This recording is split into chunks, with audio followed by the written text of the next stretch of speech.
Hello friends. Recently, you have heard that the president of Ukraine repeatedly called, even begged the US and NATO to impose a no-fly zone over his country.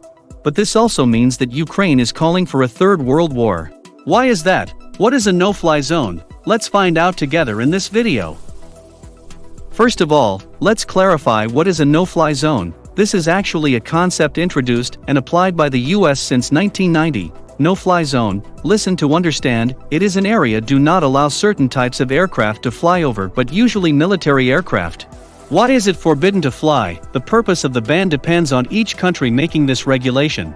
For example, Ukraine wants the US to impose a no-fly zone in its sky, so that all Russian planes will not be allowed to fly into Ukraine's airspace anymore. From there, Ukraine will no longer worry about being attacked by air.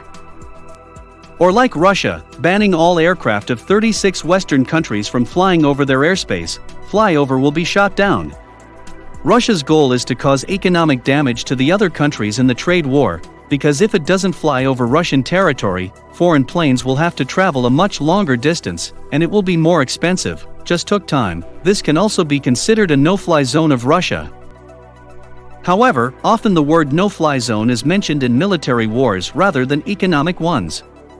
The first time that the concept of a no-fly zone was introduced and implemented was in 1990, during the US wars in Iraq and Bosnia, to protect groups of civilians.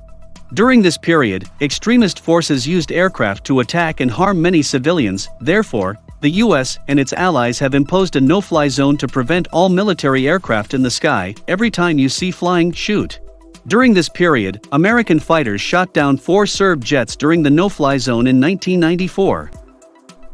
In 2011, NATO also established a no-fly zone over Libya to protect a civilian uprising against Libyan leader Muammar al-Gaddafi from regime airstrikes. Immediately after the establishment of the no-fly zone, members of NATO launched attacks against the Gaddafi regime, angering several countries including Russia. In a statement about what he called a special military operation against Ukraine, Mr. Putin cited the illegal use of military force against Libya as an abuse of power by the West in the post-Cold War era. Maintaining no-fly zones is often very expensive in terms of both manpower and costs. To control the sky in the no-fly zone, the enforcement countries, in addition to using missiles and radar to control, must also fly to patrol. In the no-fly zone of Iraq, the US-led coalition has flown at least 300,000 flights to control a large area, according to a 2011 report by the Center for Strategic and Budgetary Assessments. This activity costs about $1 billion per year, and that is the main information about the no-fly zone. Let's go back to Ukraine. The president of this country has repeatedly urged, and even begged the US and its allies to establish a no-fly zone in this country. The president's intentions are very good. He does not want the Russian planes to continue to wreak havoc on the country, causing damage to Ukraine's military and civilians. However, why does the US not respond to this request? Then the main answer is to cause World War III. Why? As you have seen, since the war between Russia and Ukraine broke out, the US and its allies have always been steadfast in their position, only sending weapons to Ukraine and supporting Ukraine by embargoing Russia, cause Russia a lot of economic damage, but definitely never send troops to fight directly with Russia. But if the US and NATO agree to Ukraine's request to establish a no-fly zone over that country, then the US and its allies will have to place missiles over Ukraine. That alone is enough to increase tensions with Russia, but more importantly, NATO has to organize patrol flights over Ukraine. Also, nothing will happen if Russia implements a ban on flying the US and its allies over Ukraine's airspace. As you know, Russia will never be so weak. If Russia obediently listened to the US, Russia would not attack Ukraine in the first place.